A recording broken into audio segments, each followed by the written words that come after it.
안녕하십니까?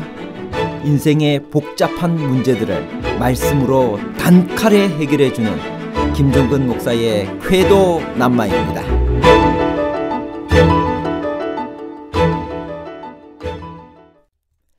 이스라엘 백성의 악의 순환고리 4가지는 무엇이었나요? 사사는 이스라엘 백성을 위한 단순한 재판관이었나요? 아니면 이스라엘 민족이 위기에 처했을 때 하나님의 명을 받아 고난에서 자기 민족을 구원하는 구원자였나요? 재판관과 구원자에 관한 복잡한 문제를 하나님 말씀의 가르침으로 명쾌하게 해결해 드리겠습니다. 사사기 2장의 첫 부분은 이스라엘의 배도에 대한 하나님의 책망과 탄식으로 시작됩니다.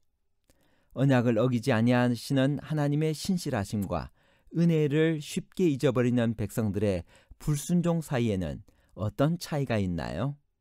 사사기 2장 2절 너희는 이 땅의 주민과 언약을 맺지 말며 그들의 제단들을 헐라하였거늘 너희가 내 목소리를 듣지 아니하였으니 어찌하여 그리하였느냐? 어찌하여 그리하였느냐라는 비통한 질문에는 배반을 일삼는 자녀들에 대한 아버지 하나님의 깊은 슬픔이 담겨 있습니다. 왜 남아있는 가나안 족속들을 완전히 정복하기가 그렇게 어려워졌는가? 이스라엘 백성들이 처음부터 일관되게 하나님을 신뢰하고 그들을 쫓아내었으면 벌써 그 일이 다 이루어졌을 것입니다. 그러나 그들의 안일함과 탐심 때문에 차일피일 정복을 미루다 보니 가나안 족속들의 세력이 점점 커졌고 이스라엘의 약점을 간파한 그들은 결심하고 물러나지 않았습니다. 백성들을 책망하신 여호와의 사자는 누구이실까요? 사사기 2장 1절 여호와의 사자가 길갈에서부터 복임으로 올라와 말하되 여호와의 사자라는 칭호는 성경에 사용된 특별한 용어입니다. 이것은 구약의 54계절에 사용되었습니다. 사자란 용어는 대리인 자격으로 파견을 받은 자를 의미하지만 여기서는 여호와 하나님 자신을 말하고 있습니다. 하나님께서 백성들에게 요청하신 것은 무엇인가요? 사사기 2장 2절 너희는 이 땅의 주민과 언약을 맺지 말며 그들의 제단들을 헐라하였거늘 너희가 내 목소리를 듣지 아니하였으니 어찌하여 그리하였느냐? 이 땅의 주민과 언약을 맺지 말며 그들의 제단들을 헐라고 하셨습니다. 그들과 언약을 맺는다는 것은 그들과 교류하며 그들의 삶에 동참하는 것을 의미합니다. 하나님과 언약을 맺고 동시에 세상과 언약을 맺을 수는 없는 것입니다. 제단을 헐라는 것은 우상 숭배하지 말라는 말씀이지만 넓게는 그들의 세속적 종교적인 사고방식에 동참하지 말라는 명령입니다. 하나님의 목소리를 듣지 않고 순종하지 않는 백성을 보시고 하나님은 어떻게 탄식하셨나요? 우리를 보고도 그렇게 탄식하실까요? 사사기 2장 2절 너희는 이 땅의 주민과 언약을 맺지 말며 그들의 제단들을 헐라하였거늘 너희가 내 목소리를 듣지 아니하였으니 어찌하여 그리하였느냐? 어찌하여 그리하였느냐는 내가 어쩌면 그럴 수가 있느냐라는 비통한 말씀입니다. 언약을 어기며 떠나는 백성들을 향한 하나님의 놀람과 슬픔을 표현한 탄식인 것입니다. 하나님의 책망하심을 듣고 백성들은 어떤 반응을 보였나요? 사사기 2장 4절 여호와의 사자가 이스라엘 모든 자손에게 이 말씀을 이르매 백성이 소리를 높여 운지라. 백성들은 소리를 높여 울었습니다.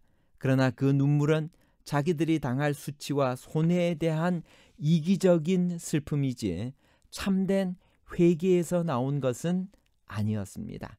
참된 회개는 삶의 변화를 가져오지만 그들은 그 후에도 여전히 여호와의 목전에 악을 행하여 바알들을 섬겼습니다. 이스라엘 백성들의 어떤 행동들이 하나님을 진노하게 했나요? 그 결과로 그들에게는 어떤 고통이 임했나요? 사사기 2장 11절. 이스라엘 자손이 여호와의 목전에 악을 행하여 바알들을 섬기며. 하나님께서 이스라엘에게 진노하사 그들을 노략하는 자의 손에 넘겨주시고 모든 대적의 손에 팔아 넘기신다는 표현은 마치 하나님께서 그들을 포기하시고 고통 속에 밀어넣는다는 말처럼 느껴집니다.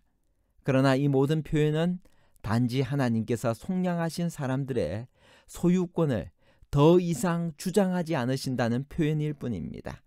즉 하나님께서 이스라엘을 그분의 백성으로 인정하시고 적극 보호하시고 인도하시는 일을 중지하셨다는 말입니다. 그렇게 되면 자연히 노략하는 자들이 승리하게 되고 대적들이 그들을 주관하게 된다는 것입니다. 그것은 무서운 일입니다.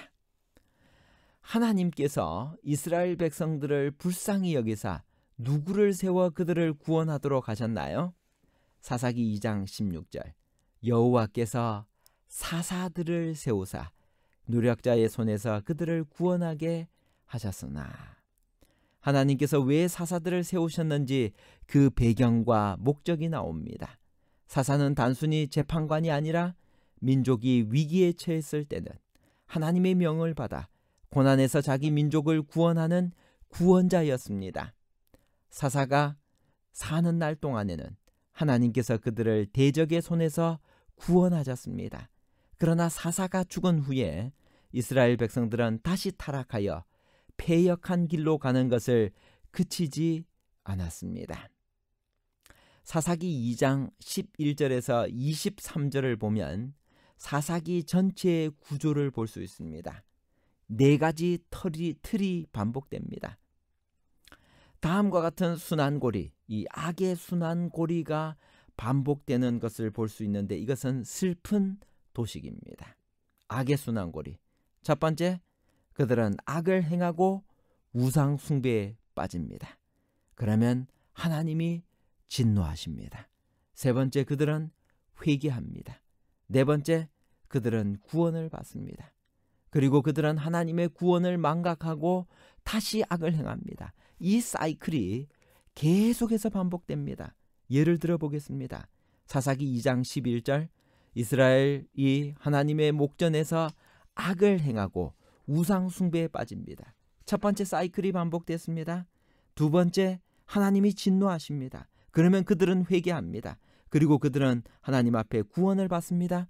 그리고 하나님의 은혜를 잊어버리고 다시 악을 행하는 모습을 보게 됩니다. 사사기 2장 19절에 돌이켜 다시 우상을 숭배하며 그들의 패역한 길을 그치지 않고 하나님의 목전에서 악을 행함이라.